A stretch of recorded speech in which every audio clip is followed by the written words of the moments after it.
it's the wind stronger than it was this morning, and it's getting colder, and I think it might get rain on before I get home. I'm just leaving a friend's house. I had to go help them with their toilet. Their toilet was leaking, and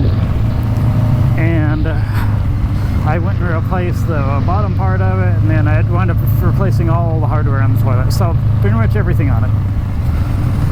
So yeah, anyhow. So I wound up replacing that for them, and now I am on my way home. But I just wanted to talk about the Rebel 1100 and whether or not I think it is a viable option for touring.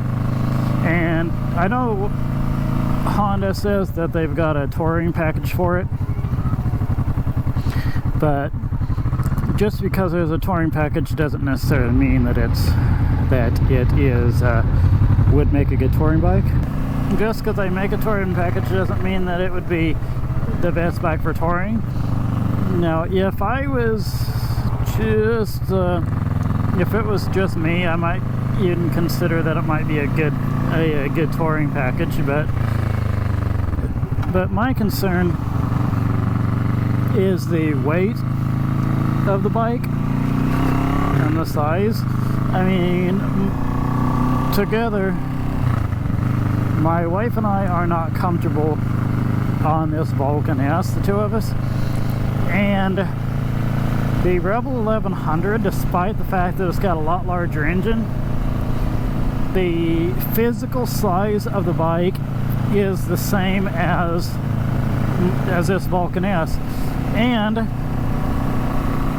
the tank is actually slightly smaller than what I've got on this Vulcan S. And I've actually heard a lot of people who actually just recently bought the Rebel 1100 say that the brakes aren't that substantial, and so if it's not that great with just one person, I'd be worried about whether or not it would handle two people and luggage. And the Rebel 1100 is actually lighter than my Vulcan S2, and this thing catches wind like you wouldn't believe it. So I'd be worried about that with the Rebel 1100. I mean, it does have cruise control and everything, and so it'd probably handle two people okay, but I don't think it would be very comfortable, and it would probably be sketchy in the wind. So, and yes, I'll admit I have not actually ridden the Rebel 1100, but that's only because around here, at least, Honda dealers will not let you test ride new Hondas.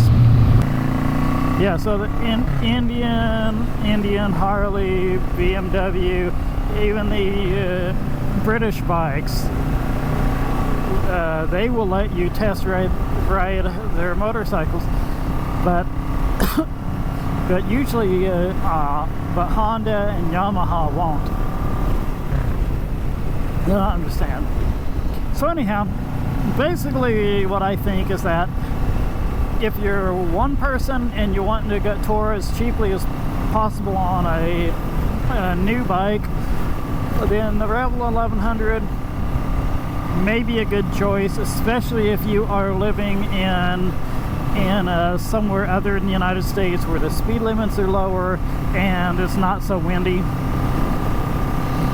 But for the United States, where we have long stretches of open interstate with speed limits 70 miles an hour and above, where there's nothing to block the wind and we get a lot of wind, I don't think it would actually be the best option. So that's just my opinion, of course. You know, some people might agree with me, but I think for it to be an actual real touring bike, I think it needs to be, you know, heavier and have more comfortable seats. So the Rebel 1100 is going to be a good bike for a lot of things, but I don't think touring is one of them. Holy crapperoni, it's windy. Look at that flag.